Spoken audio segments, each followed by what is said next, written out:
família, como irmãos. Estamos aqui nesse propósito, Deus, nesse propósito, e acreditamos, Senhor, que nós estamos contribuindo para a expansão do Teu reino na terra.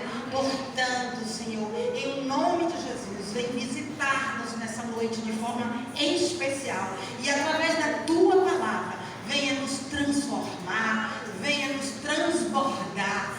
Venha, Senhor, venha em nome de Jesus, Pai, para que Tu possas também nos usar, Tu tão somente, Pai, para a glória do Teu nome, porque o nosso desejo sincero é Te agradar.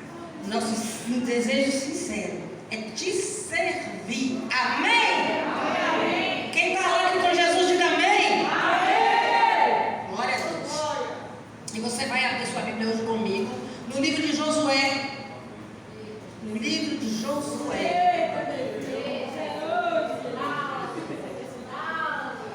Guerreiro Josué. O estrategista Josué. Amém? Todos acharam? Diga amém. Quem não achou, diga, estou chegando. Eu espero. Amém? Capítulo 1, versículo de 1 a 9.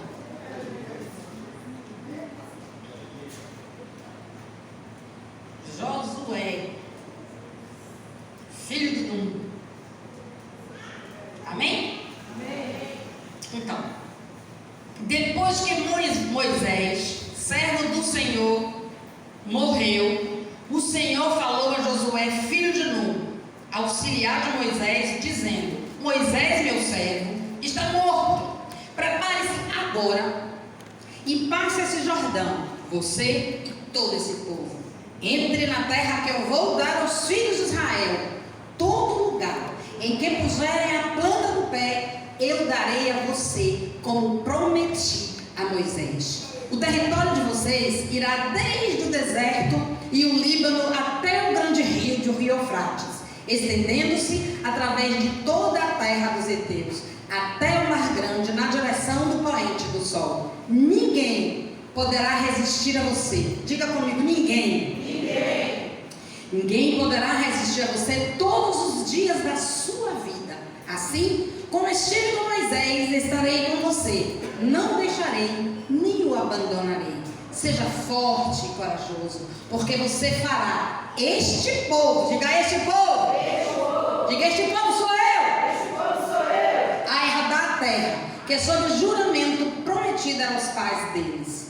Tão somente, diga tão somente, seja forte e muito corajoso, para que você tenha cuidado de fazer segundo toda a lei que o meu servo Moisés lhes ordenou. Não se desvie dela, nem para a direita, nem para a esquerda, para que seja bem sucedido, diga bem sucedido, por onde quer que você andar. Não cesse de falar o livro dessa lei, pelo contrário, medite nele dia e noite, para que você tenha cuidado de fazer segundo tudo que nele está escrito. Então, você prosperará e será bem sucedido. Não foi isso que eu te ordenei? Seja forte e corajoso. Não tenha medo, nem fique assustado, porque o Senhor, o teu Deus, estará com você por onde quer que andar. Senhor, essa é a tua palavra viva, eficaz, poderosa, não voltada vazia, que ela venha atingindo o coração dos seus filhos com poder para transformar, para curar, para abençoar, para, Senhor, em nome de Jesus, fazer a obra completa que já começaste. Já te agradecemos, Senhor, por tudo que o Senhor fará. Cremos que todo poder contrário, toda arma forrajada de Satanás contra este lugar, contra este culto, contra esta palavra, contra essas pessoas, caem por terra agora. Em nome de Jesus Cristo, já lhe somos gratos. Já lhe somos gratos. Em nome de Jesus, amém. Então, irmãos, então nós estamos aqui, Deus, né, falando que Josué vai tomar o cajado, vai tomar o bastão da liderança, porque Moisés morreu. Mas eu quero falar antes disso acontecer. Eu quero voltar lá para o livro de Números, capítulo 27. Se você quiser, acompanhe. Se não quiser, também não precisa. Capítulo 27 e no versículo 16, né? Deus chama Moisés. Eu quero que você preste atenção nesse diálogo, porque eu fico fascinada com essa passagem da Bíblia. Deus chama Moisés e fala: Moisés, você vai morrer. Sobe lá aquele monte e você vai morrer. Arão morreu e você vai morrer também. Você vai avistar a terra prometida, mas não vai entrar nela. Fez algumas coisas, me desobedeceu, mas fato é, Moisés, que você não vai entrar nessa terra e você vai morrer. Aí o que você faria se fosse Moisés? Eu fiquei imaginando, né? Não, Senhor, só mais um pouquinho de tempo. Não mate não leva não. Deixa eu ver a terra e fazer aquela coisa toda. Moisés falou assim: o Senhor que botou da vida, tudo bem. Agora vamos levantar um homem, né? Um homem para poder dirigir esse povo. Porque senão esse povo ficará como ovelhas sem pastor. Ovelhas sem pastor. E aí então, Deus fala: tá bom. E diz para ele: então vá lá, chama Josué, que eu vou consagrar Josué. Chama Josué na presença dos sacerdotes, na presença de toda a congregação, apresenta e diz que Moisés vai passar todas as ordens para Josué, e Moisés impõe as mãos em Josué, e aí é uma transição de liderança. Quantos me entendem? Há uma transição de liderança. Enfim, Josué vai chamado então nesse momento aqui no capítulo 1, né? E ele fica um pouco, quando Deus fala assim, não se assuste, porque ele estava assustado realmente. Primeiro, gente, porque aos 120 anos Moisés estava bem de saúde. A Bíblia fala no último capítulo de Deuteronômio, no capítulo 34, para ser mais precisa, que ele realmente morreu e que ele estava com 120 anos, cheio de vigor, os olhos deles estavam enxergando muito bem. Então, ninguém imaginava que Moisés iria morrer. Nessa altura, Josué era novinho, tinha 90 anos. Então, ele tinha 90 anos e Moisés 120. Ele não sabia que isso ia acontecer. É pego de surpresa com essa responsabilidade tremenda. Uma responsabilidade tremenda. E Josué, então, fica ali ouvindo o Senhor falar. E é aí que eu li para você. E Deus fala para ele: olha, Moisés, o servo do Senhor, morreu. E o Senhor falou a José, filho de Nun, auxiliar de Moisés, dizendo: Moisés, meu servo, está morto. Você vê que neste capítulo, nos 2 primeiros versos, fala que Moisés morreu.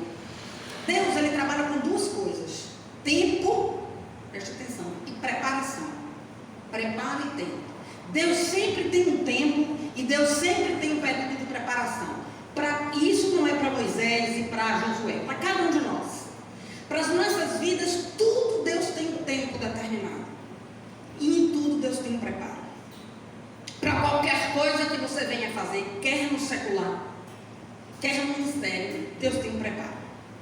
Nada com Deus é aleatório. Então, o tempo de Josué assumir a liderança do povo de Deus era justamente com a morte de Moisés.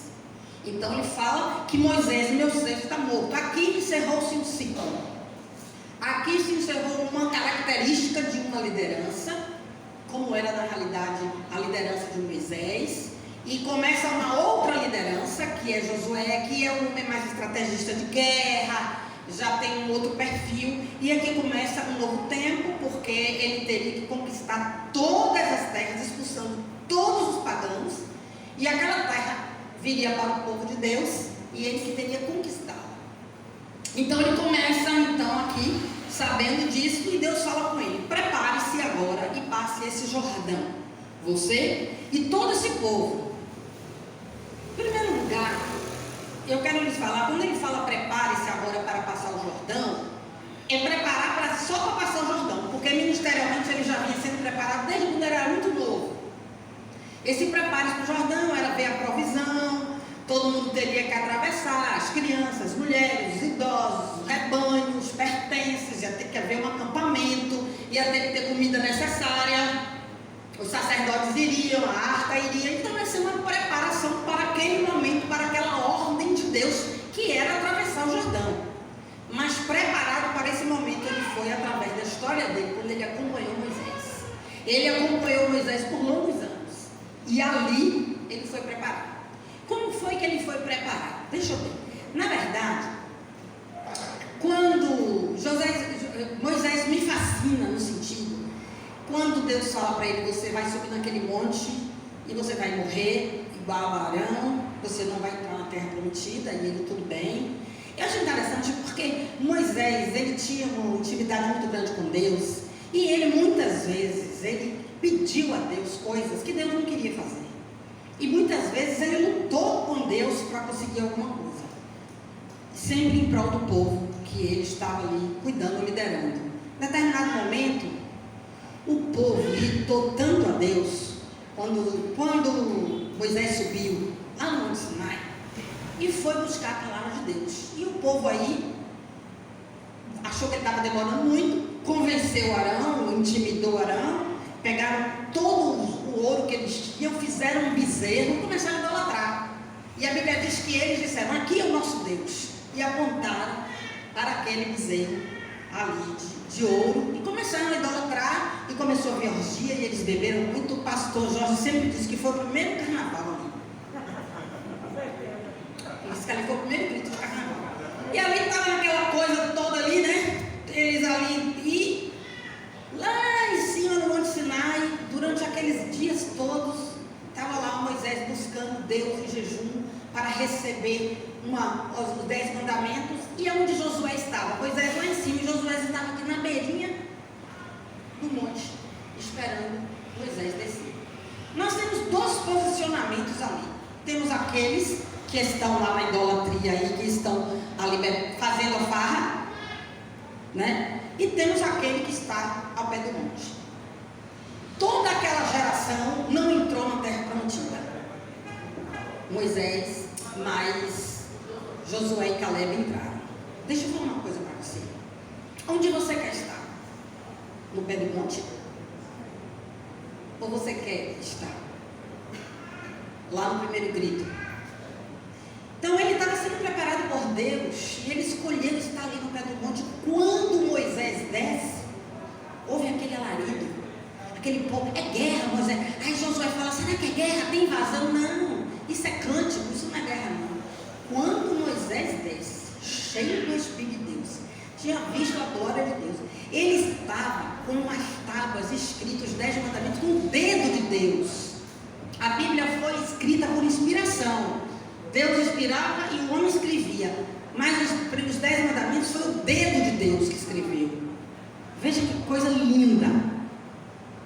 E aí quando ele desce, ele encontra o povo que tinha feito aquele carneiro de ouro, bezerro de ouro, e ali começa a adorar, e ele fica tão irado, e ele começa a falar certas coisas, e num determinado momento Deus diz que vai destruir aquele povo, que vai dar outro povo a ele. Tipo, aquele povo não tem mais jeito. Você sabe o que Moisés fala? Não faça isso, Senhor. Lembra-te de Abraão, lembra de Isaac, lembra de Jacó. O que dirão as nações? Risca-me, risca o meu nome do livro da vida, se tiveres que matar esse povo. Olha como ele se arriscou. E Deus fala, você prefere então riscar.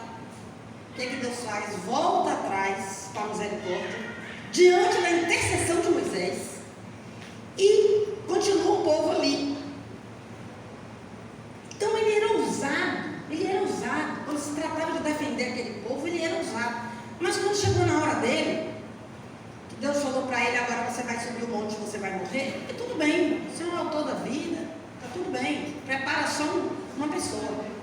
E aí Deus consagra Josué. E feita essa introdução, para te dizer o quanto era difícil para Josué se colocar neste lugar de liderança, por ser inesperado, né?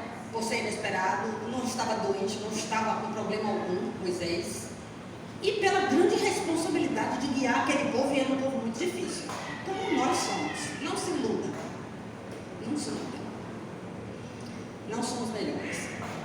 A graça de Deus é muito, muito grande. E aí, aquele homem resolve Ele chega ali para lá e Deus fala assim, olha, prepare-se agora, passe para levar todo esse povo. Ele fala aqui de uma promessa. Esse povo vai herdar uma terra.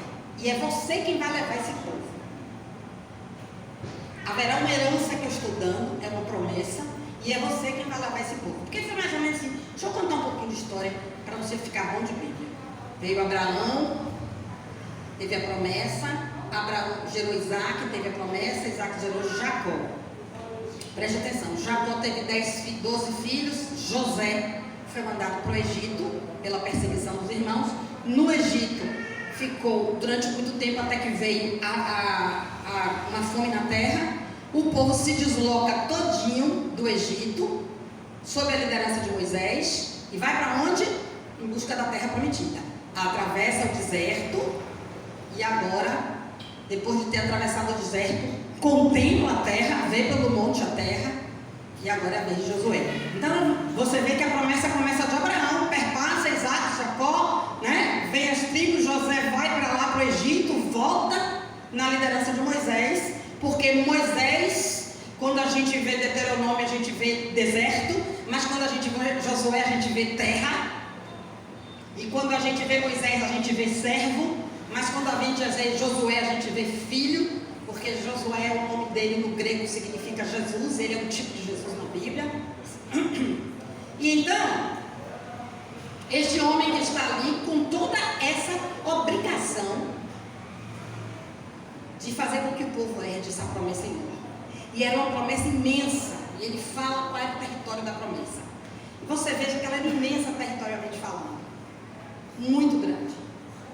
O povo de Deus só viveu esse território lá em Davi, em Salomão. Imaginem. Então era um pedaço de território muito grande, que ele ilustra aqui nesse versículo. O que eu quero te dizer com isso? Olhe para mim, que agora te interessa. Vamos aplicar o texto. Você tem uma promessa.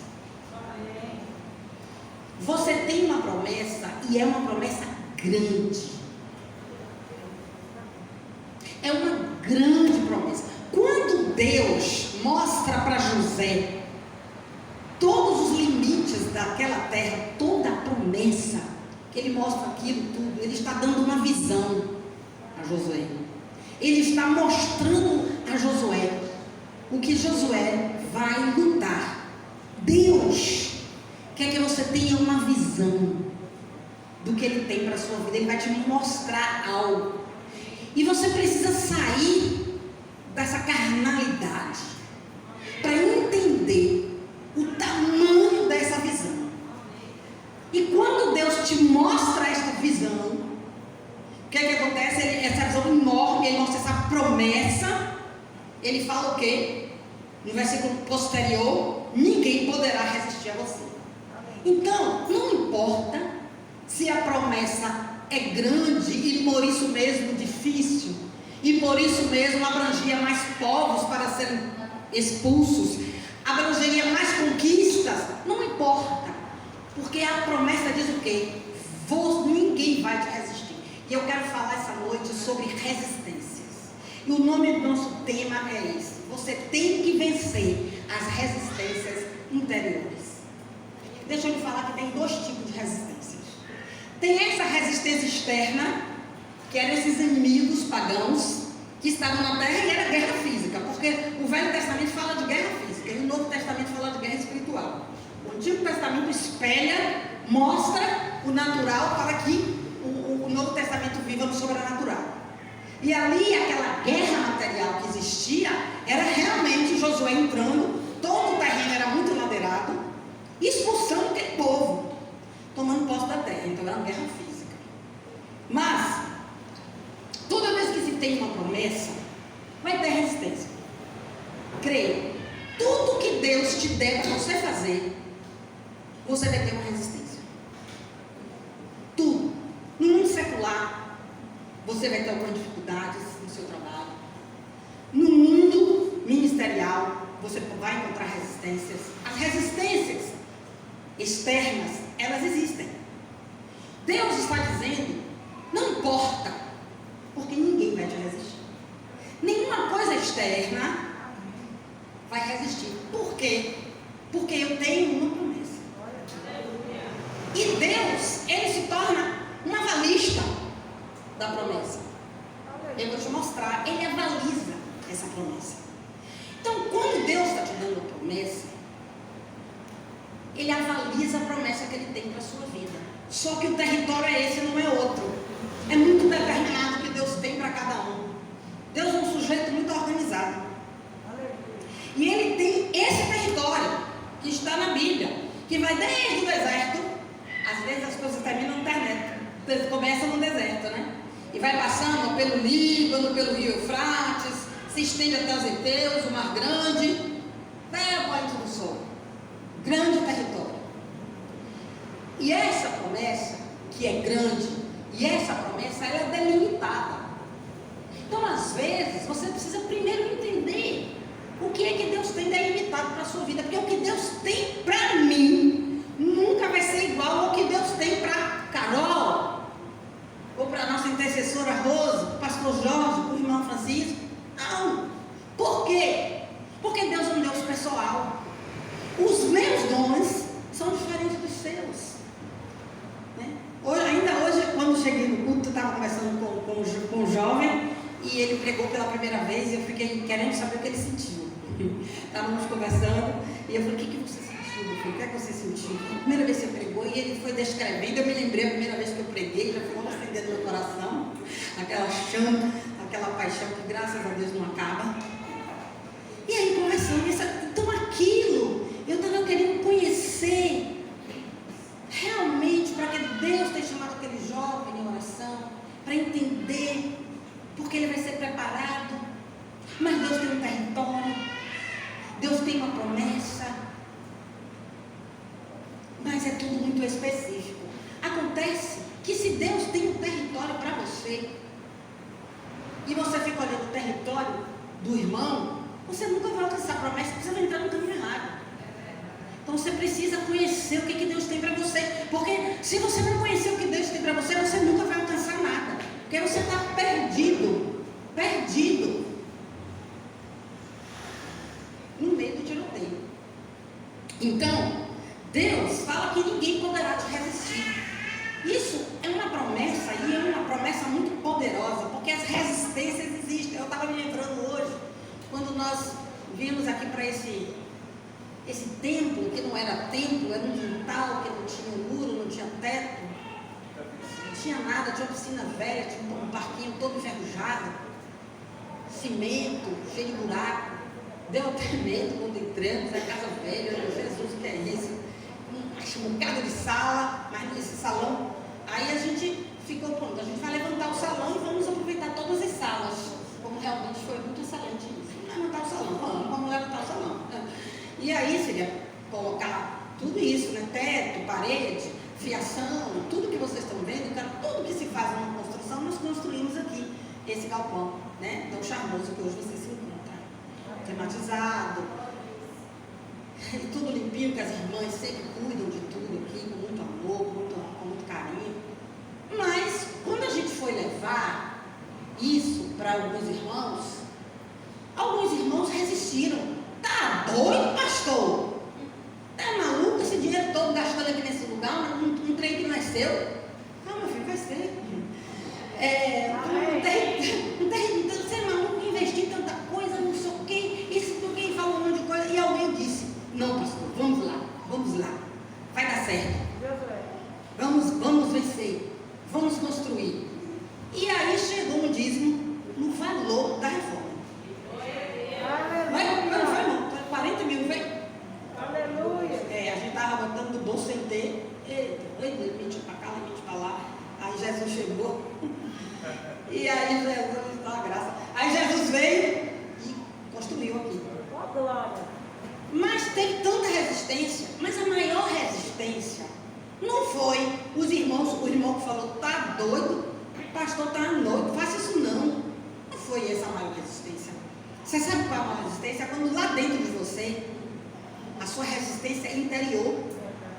Quando você fala para você mesmo, não vou fazer isso não, tá maluco, daqui a pouco eu tô cheio de dívida, vou entrar nisso não, isso é coisa do diabo. Aí começa a sentir medo, vou nada. Aí você ora, Deus fala, é Deus não, será que é Deus? Ora de novo, Deus fala, que Deus que nada, se não é Deus. e fica naquele conflito interior e uma resistência, às vezes, interior de medo, uma resistência interior de uma fraqueza para construir, para fazer o que Deus quer.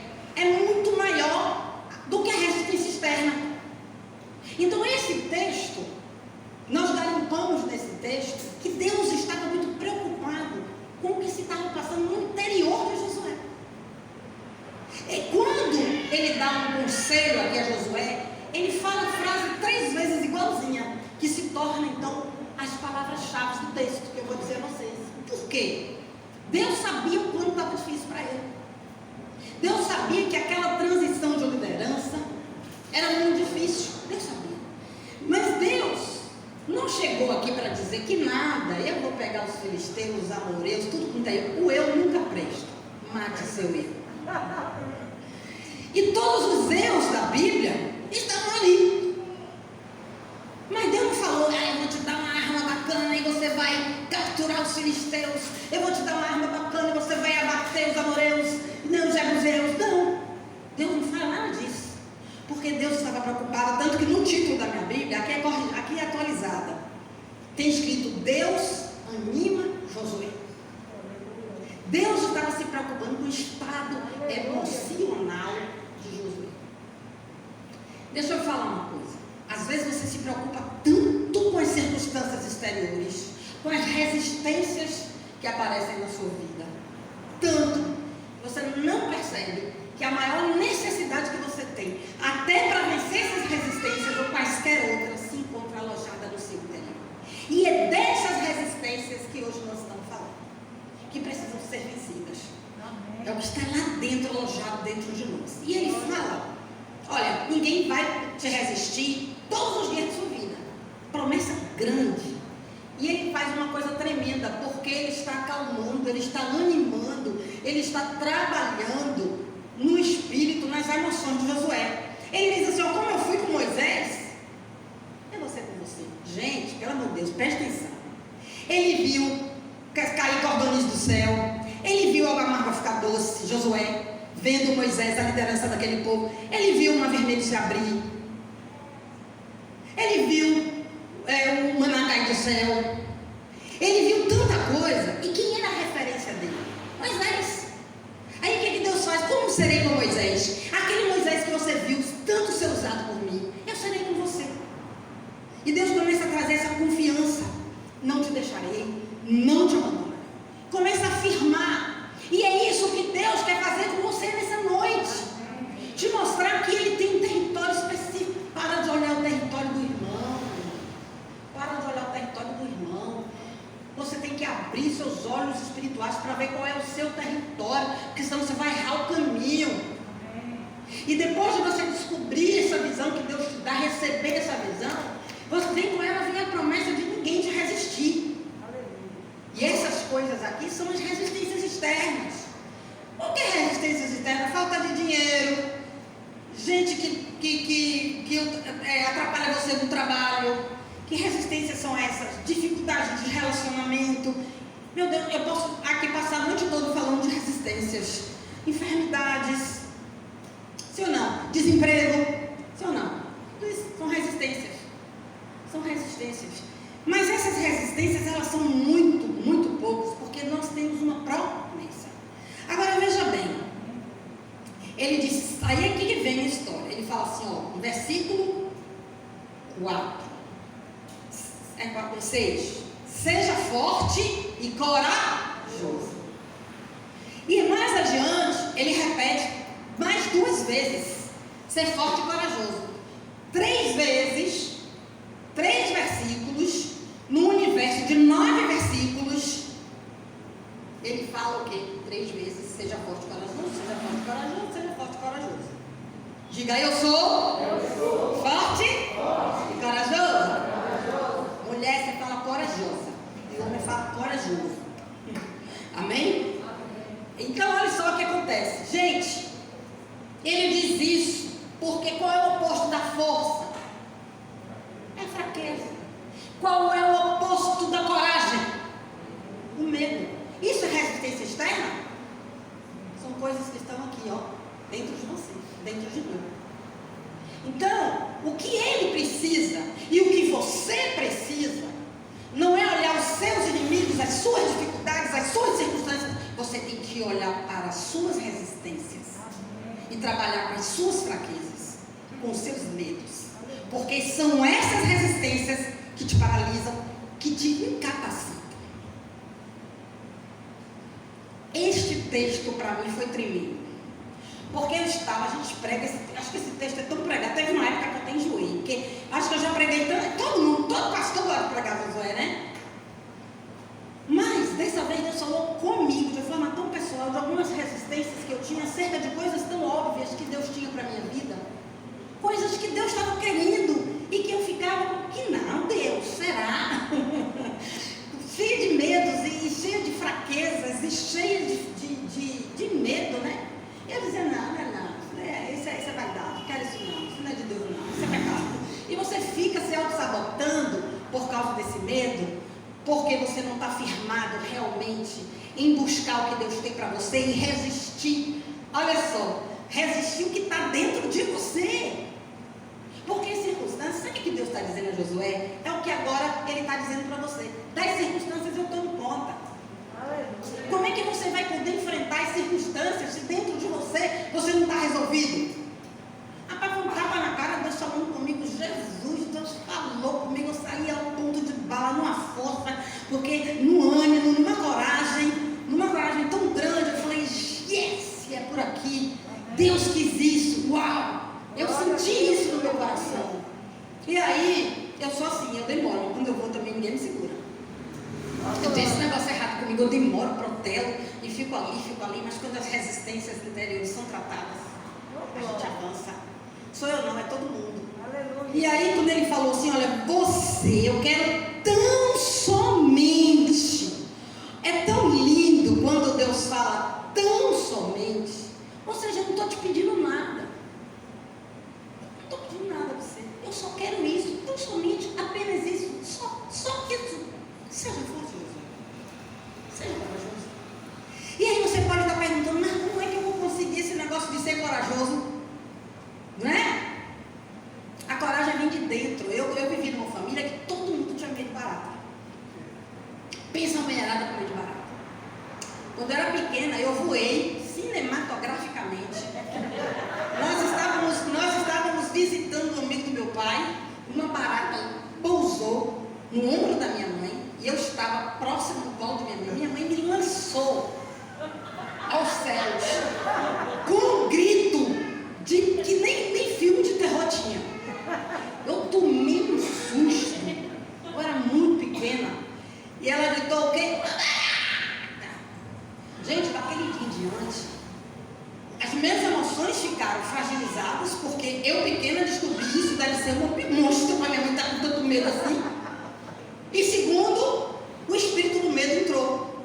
Nós temos um trauma emocional e uma situação espiritual favorável ao inimigo. Quantos me entendem? Amém. O medo é um espírito, mas o medo é uma emoção. E aí o que acontece? Morria de medo de barata. E isso foi uma herança hereditária das minhas filhas. Só que a mais nova mata rato, mata cobra, mata tudo.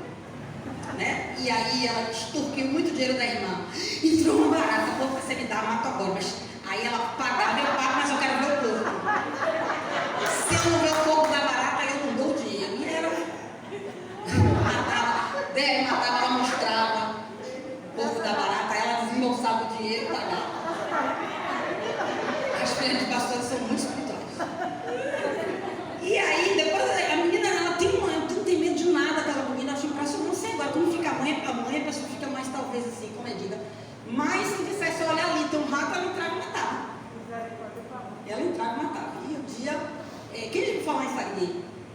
Não, Tayana estava grávida, né? E aí Tayana viu um rato. E essas coisas só acontecem quando Tayana está. Porque eu já tratei do meu medo. Quando eu digo, bicho, você atrai, aqui não tem nada, a gente detetiza de 6 em 6 meses. Mas você chegar todos os bichos da cadeia, vem pra cá. É impressionante. Quando ela vem, a gente já cuida de tudo, porque sabe que ela não dorme, ela fica. É uma loucura. E aí, nesse dia, ela estava grávida, quase perto de ter bebê, ou o menino tinha nascido o bebê.